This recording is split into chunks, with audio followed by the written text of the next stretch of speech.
What's up, everybody? Welcome back or to the channel. So today, because it's actually pretty nice out for December, we're going to go ahead and get our wheel lights installed on the 2023 F350 build that I'm working on.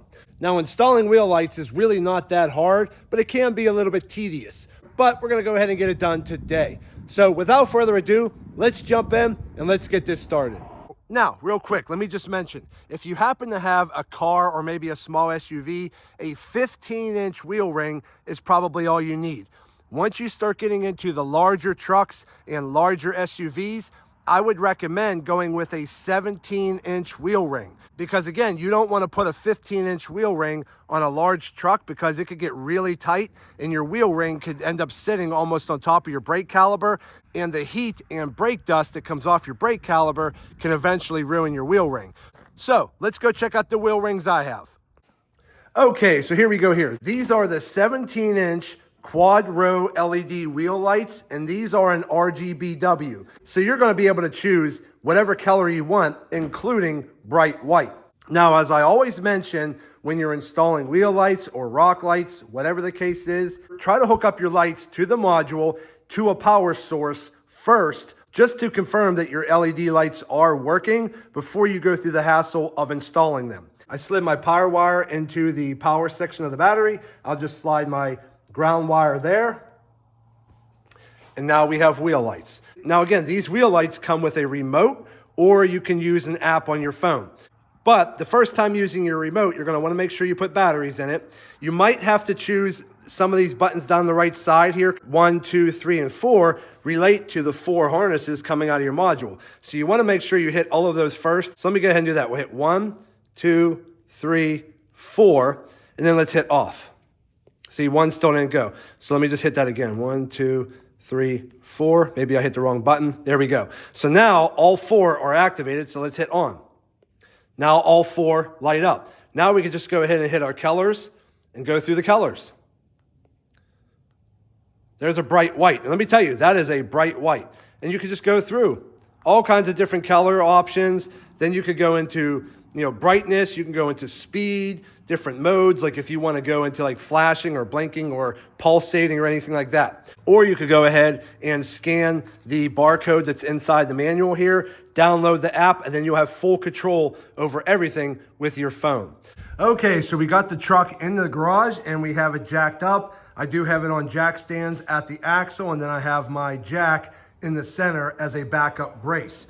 Now, sometimes they actually recommend taking the calipers off, but I'm going to try to avoid taking the calipers off because a lot of times I end up just taking some of these brackets off anyways, because each wheel ring has 5 brackets going around the interior.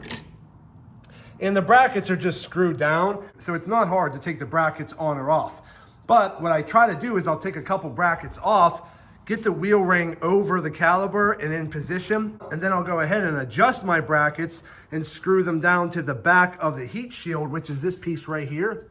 Okay, this little piece of metal on the back, that's what your brackets are actually mounting to. Now, once you figure out where your brackets are going to go and mount them in, I do recommend riveting the brackets to your heat shield, and I also recommend, wherever possible, add a couple more zip ties to each bracket just to hold everything just in case. Again, at the end of the day, we just want to make sure these wheel rings are mounted securely and that they're not going to go anywhere. So let me go ahead and start playing around with this and figuring out how to mount the first one, and then I'll come back with an update. So I'll be right back. Okay, so we're back, and I got the first wheel ring installed on the driver's side. Now on this one, as per the instructions, I did go ahead and take my brake caliper off. I just used my impact wrench, and I had a little bungee cord here to hang the brake caliper out of the way, and then I took the whole rotor off to have access to the heat shield. But to get the wheel ring on there properly, I ended up taking off the brackets that look like this.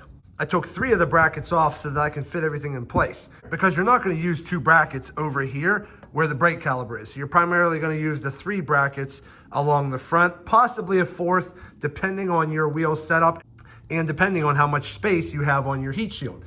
But as you can see from the back, there's all kinds of stuff in the way. So it becomes very hard to find space to put these brackets. Now the bottom bracket down here, I'll just use this one for example. On the bottom bracket down here, I ended up cutting about right here where my thumb is and cutting this excess piece off because this right here is in the way from the bracket fitting. So again, when it comes to mounting wheel lights, you're gonna have to make a few little minor modifications to make everything fit. I ended up using rivets over here on the 3 brackets over here. Now, depending on the shape of your heat shield here, you see right here how the heat shield has like sort of like a wave and weird divots. Now, depending on how your brackets line up on the back, sometimes the rivets are not long enough to go through the bracket and through these weird shapes. So I had to make a few minor modifications to mine. On a couple spots on the back, like right here, for example, it's kind of hard to see, but because of the bend here, I was able to get one rivet down here below, but the rivets weren't really long enough to go through the bend. It was just a really awkward position to put the rivet. It wasn't holding real well. So I ended up pulling the rivet out, and then I just put a bolt with a nut on the back with some blue Loctite to hold that in place. And then I always just try to drill a second little hole next to the heat shield. And then I'll just go ahead and add a secondary zip tie on all of the brackets as well. So the goal is to always have 2 mounting positions. Whether you're using rivets, bolts, doesn't matter. You want to use a bolt and or rivet, whichever one you can make work. And then I always add a third option towards the top, which is just basically a zip tie. So I did that on this wheel here.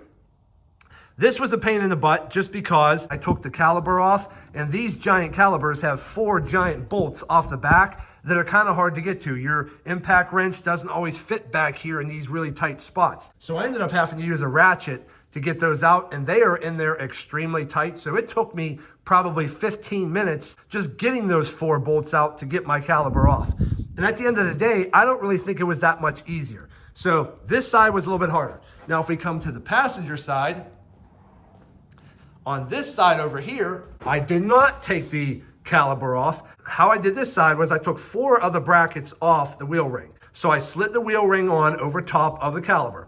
And then I just kind of like shimmied everything into place, lined it up where I wanted to. And I used a bolt right here with a nut on the back with some blue Loctite, holding that into place. Then once the wheel ring was in place, you always want to make sure there's clearance behind the caliper, just because the excess heat that comes off these calipers could damage your wheel light. So you always want a little bit of space between your caliper and your wheel light. So I adjusted the position of the wheel light once this first hole was bolted down. Then I just went back in and added 2 more brackets, one here, which I did use rivets and a zip tie. And then this bottom bracket over here, because again, it has to get cut short because there's too much up here for the bracket to fit. So I cut the bracket short, and I just used a bolt with a nut and some blue Loctite and a secondary zip tie. So again, the goal is to use as many mounting positions as you can, add rivets, add bolts, whatever you can use to mount these nice and tight and sturdy to the heat shield is always recommended. But as of right now, the wheel ring's on there, everything's nice and good. You always want your wires to be sort of towards the top and off to the side. You don't want your wires coming out over here over top of your brake caliper here. Again, just because of brake dust, heat, things like that, you want to keep your wire towards the top and typically forward away from your brake caliper. So let me go ahead and put everything back together on the front. I'll go ahead and work on the back wheel lights, get those installed, and then I'll come back with an update here shortly. So I'll be back in a little bit. Okay, so we got the back passenger side wheel light installed, and I gotta say, the back ones are way easier than the front. I think the main reason why is because the heat shield back here is pretty much all flat. There's no weird shape to it like the front. The back is pretty easy. So again, I took 2 of the brackets off. I put 1 bolt at the top bracket here, and I used double rivets on each one at the bottom of the top, and then added a couple zip ties. So this one's done. Now if we go to the driver's side rear, I'll just show you kind of what I did. So again, we want our wire coming off the top towards the top front. So it's kind of like angled like that. Then I basically just kind of line it up like this and slide it over the caliper. Okay, so now it's behind the caliper where it should be, just like that. And then I'll keep some space behind the brake caliper. I'll line up and drill some holes here from the back side, and then I'll line up and drill some holes here from the back side. I'll use some rivets. I try to put at least 1 bolt in for some added security. And then what I'll do is I'll take some blue Loctite, and then I'll just manually come down and put this bracket back in down there because I have full room to do so, plenty of room for a screwdriver. I'll bolt that one back on, line it up, drill my holes, rivet it in, add a couple zip ties, and the back will be done. So really, the back wheel lights were way easier than the front. The front was definitely a little bit more tricky. So you're probably gonna have to spend a little bit more time and being a little bit more tedious on how you mount the brackets on the front. But the back, super simple and easy. So let me go ahead and get this all bolted down, and then we'll start running our cables and we'll get everything hooked up. So I'll be right back in a minute. Okay, so we're all done with the back wheel lights. We got them all hooked up and installed. Everything is mounted to the back heat shield. I got some bolts, I got some rivets, I have some zip ties, so they're on there nice and tight. Then I just basically took the cable and kind of routed it underneath my leaf spring pack and then wrapped it up over here, zip tying it along the way, and then just pretty much found some existing wire harnesses that were strapped along the frame, and I zip tied that wire all the way up. So the rear cables only made it to about right here. So luckily I have some extension cables that I had left over from my Rocklights, so I can extend them from about here up to the engine bay.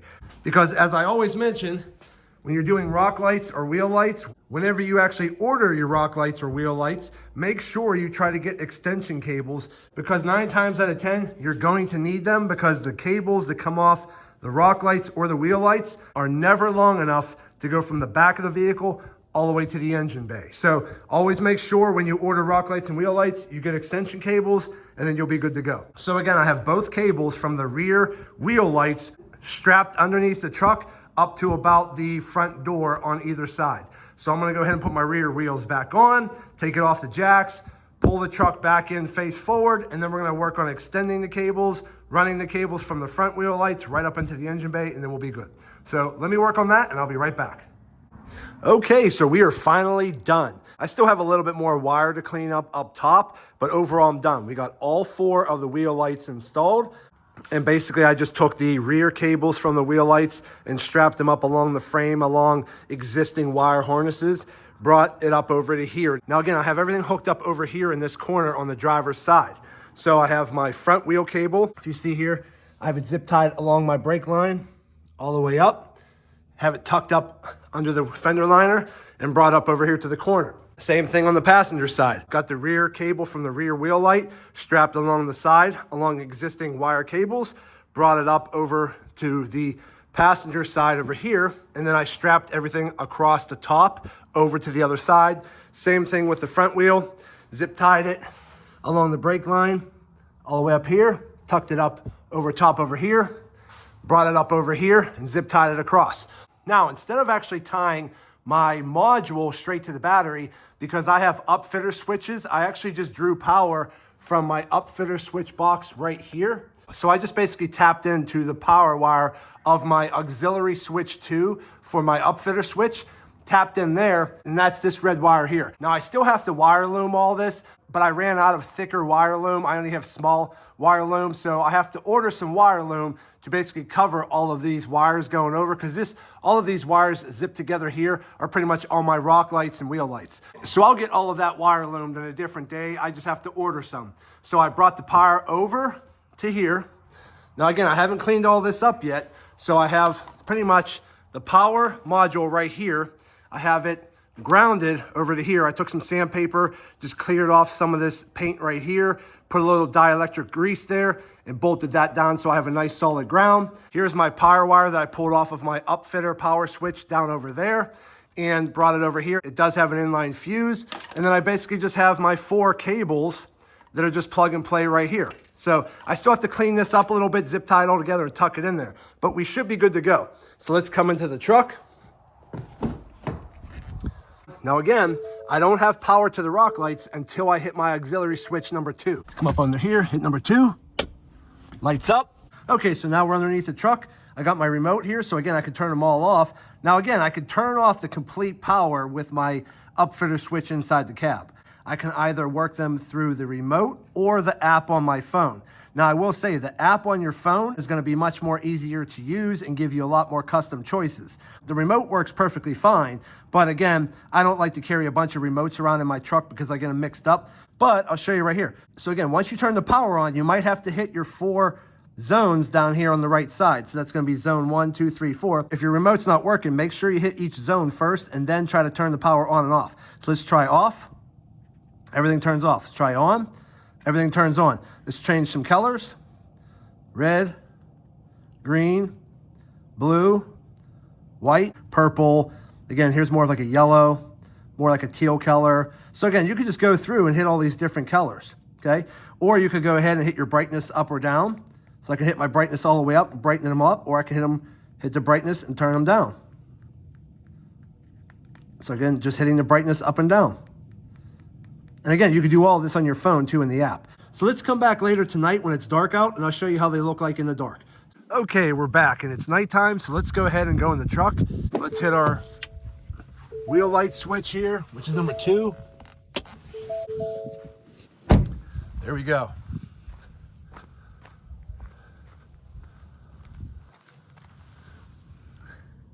That's what it looks like from the front. And that's just running green. We can come off to the side.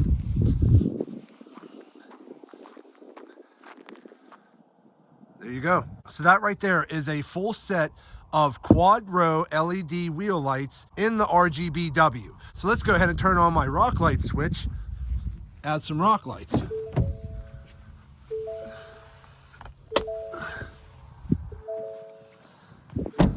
Now we got a little Christmas action going on.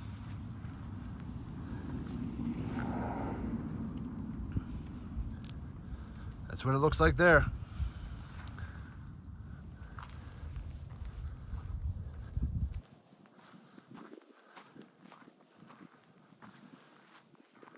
Looks pretty good. Pretty happy with it. So that right there is the all white quad row wheel lights matched with all white rock lights. Let's go around the front.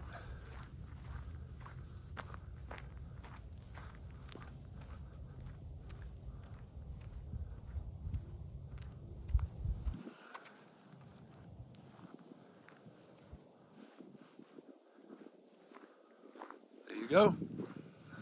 So that's what they look like all lit up at night. I'm really happy with how they turned out. Everything seems to work real good and I'm pretty happy with it.